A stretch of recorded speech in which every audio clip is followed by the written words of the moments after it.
کسی شخص کو تکلیف میں دیکھ کر اگر آپ کا دل پسیجتا نہیں ہے، آپ کے دل میں رقیق کسے کہتے ہیں؟ پتلا، رقیق مادہ پتلا، رقت قلب، دل میں نرمی پیدا ہو جائے۔ دل میں نرمی اگر پیدا نہیں ہوتی ہے تو پھر جان لیجئے، میں ایک بہت سخت بات کہنے لگا، ایک شخص عالم ہو سکتا ہے، مفتی ہو سکتا ہے، فقیہ ہو سکتا ہے، مفسر ہو سکتا ہے، محدث ہو سکتا ہے، عابد ہو سکتا ہے، زاہد ہو سکتا ہے، نیک نہیں ہو سکتا اگر انسانی ہمدردی کا مادہ اس کے دل میں نہیں۔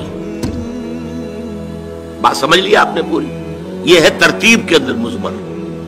نماز اور زکوٰۃ کا ذکر بعد میں، وَآتَ الْمَالَ عَلَىٰ حُبِّهِ ذَوِي الْقُرْبَىٰ وَالْيَتَامَىٰ وَالْمَسَاكِينَ وَابْنَ السَّبِيلِ وَالسَّائِلِينَ وَفِي الرِّقَابِ، یہ پہلے آ رہا ہے۔ اور آپ میں سے بہت سے حضرات کو یاد ہوگی چوتھے پارے کی پہلی آیت، جو اس معاملے میں یوں سمجھیے قول فیصل، لَن تَنَالُوا الْبِرَّ حَتَّىٰ تُنْفِقُوا مِمَّا تُحِبُّونَ، تم ہرگز نیکی کے مقام کو نہیں پہنچ سکتے جب تک خرچ نہ کرو اس میں سے جو تمہیں محبوب ہے۔ اگر آپ کا مال ایسا ہے جو دل سے اتر گیا ہے، کپڑے بوسیدہ ہو گئے ہیں دے دیے غریب کو، جوتے ٹوٹ گئے دے دیے کسی کو، یہ نہیں، یہ نیکی نہیں ہے۔ نیکی کیا ہے؟ مما تحبون، جو تمہیں پسند ہو وہ مال۔ لن تنالوا البر، یہ نوٹ کر لیجیے جنہیں عربی سے کوئی تھوڑا سا بھی کوئی مس ہے کہ لام اور نون کے ساتھ جو نفی آتی ہے فعل مضارع کے اندر، اس سے زیادہ تاکیدی نفی نہیں۔ لن تنالوا البر، ہرگز ہرگز نہیں پہنچ سکتے نیکی کے مقام کو، حتیٰ تنفقوا مما تحبون، جب تک کہ تم خرچ نہ کرو اس میں سے جو تمہیں پسند ہو۔ اپنے محبوب مال کو جب تک خرچ نہیں کرو گے اللہ کی رضا مندی کے لیے، اللہ کی رضا جوئی کے لیے، اس وقت تک نیکی کا مقام حاصل نہیں کر سکتے۔ حدیث میں نے آپ کو سنا دی، من یحرم الرفق، رفق کہتے ہیں دل کی نرمی، اسی سے لفظ رفیق بنا ہے۔ رفیق وہ ہیں جو آپس میں ہمدرد ہیں، غم گسار ہیں، ایک دوسرے کا درد بانٹنے والے ہیں، ایک دوسرے کے دکھ کو اپنے دل میں محسوس کرنے والے ہیں۔ میں نے ہمدردی کی وضاحت پچھلی نشست میں کی تھی۔ ہمدردی، ہم جماعت، ایک جماعت میں پڑھنے والے، ہم عصر، ایک زمانے کے لوگ۔ ہمدرد وہ جن کا درد جو ہے وہ کامن ہے، مشترک ہے، ایک کے درد کو دوسرا محسوس کر رہا ہے۔ خنجر چلے کسی پہ تڑپتے ہیں ہم امیر، سارے جہاں کا درد ہمارے جگر میں ہے۔ یہ ہے در حقیقت نیکی کی اصل روح۔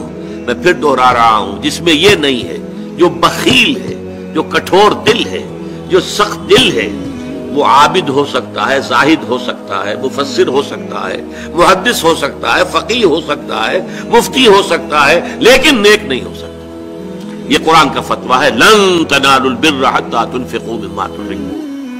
پھر اس میں ایک بات اور نوٹ کیجئے، اس میں ترتیب بھی لازمی ہے۔ سب سے پہلا حقدار جو ہے آپ کے نیک سلوک کا، وہ آپ کے قرابت دار ہیں۔ الاول فالاول، الاقرب فالاقرب۔ ہمیشہ قرآن مجید میں سب سے پہلے ذی القربیٰ، وآت ذی القربیٰ حقہ والمسکین وابن السبیل ولا تبذر تبذیرا، یہ بھی ہمارے منتخب نصاب کی آیت ہے سورہ بنی اسرائیل کی۔ اور تم حق ادا کرو جو ذی القربیٰ ہیں، قرابت دار ہیں، رشتہ دار ہیں۔ یہ خاص طور پر بات کیوں کہی جاتی ہے؟ عام طور پر قرابت داروں میں، قریبی رشتہ داروں میں شکر رنجیاں ہوتی ہیں۔ اب فلاں جو ہے، فرض کیجئے کہ کوئی چھوٹا بھائی فوت ہو گیا یا بڑا بھائی فوت ہو گیا، اب دوسرا بھائی جو ہے اچھا ہے، جو فوت شدہ بھائی ہے اس کے حالات اب خراب ہیں، بیوہ ہے، بچے ہیں، کوئی ذریعہ معاش نہیں ہے، اور یہ شخص جو ہے وہ صاحب ثروت ہے، صاحب دولت ہے، یہ اوروں کو تو خیرات دے گا، اپنے یتیم بھانجا اور بکیوں کو نہیں دے گا۔ کیوں؟ انہوں نے یہ کیا تھا، انہوں نے یہ کیا تھا، انہوں نے فلاں وقت یہ کہہ دیا تھا، وہ بھابھی نے فلاں وقت جو ہے میرے ساتھ یہ معاملہ کیا تھا۔ اس حوالے سے شکر رنجیوں کی وجہ سے ان کو چھوڑ کر دور دراز جا کر ریوڑیاں بانٹی جائیں گی، لیکن جو اصل حقدار ہیں ان کو چھوڑ دیا جائے۔ اس کا تجزیہ کیجئے، اس کا مطلب ہے یہ اللہ کے لیے نہیں دیا جا رہا۔ اگر اللہ کا جذبہ ہو اللہ کو راضی کرنا، تو پھر تو دیکھو کہ اللہ نے سب سے پہلا حقدار کس کو بنایا، پھر تو دیکھنا ہوگا ترتیب اللہ کی۔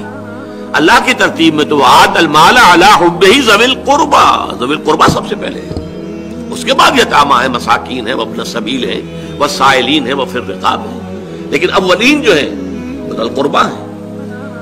حدیث آتی ہے کہ حضور نے فرمایا من احب للہ وابغض للہ واعطى للہ ومنع للہ فقد استکمل الایمان، جس نے اگر کسی سے محبت کی تو اللہ کے لیے محبت کی کہ اللہ کو پسند ہے کہ اس سے محبت کی جائے، اور کسی سے بغض اور عداوت رکھی تو وہ بھی اس لیے کہ اللہ کو پسند ہے کہ اس سے بغض رکھا جائے، اور اگر کسی کو کچھ دیا تو اس لیے کہ اللہ کو اس کا دینا پسند ہے، اور کسی سے کچھ روکا تو اس لیے روکا کہ اللہ کو اس کا روکنا پسند ہے۔ یعنی انسان کے تمام اعمال کا اصل موٹو جو ہے وہ ذات باری تعالی اور اس کے احکام اور اس کی پسند اس کی ناپسند بن جائے۔ اگر یہ ہو جائے من احب للہ ہے، وابغض للہ ہے، واعطى للہ ہے، ومنع للہ ہے، فقد استکمل الایمان، تو ایسے شخص نے تو اپنے ایمان کی تکمیل کر لی۔ یہ کمال ایمان کا مقام۔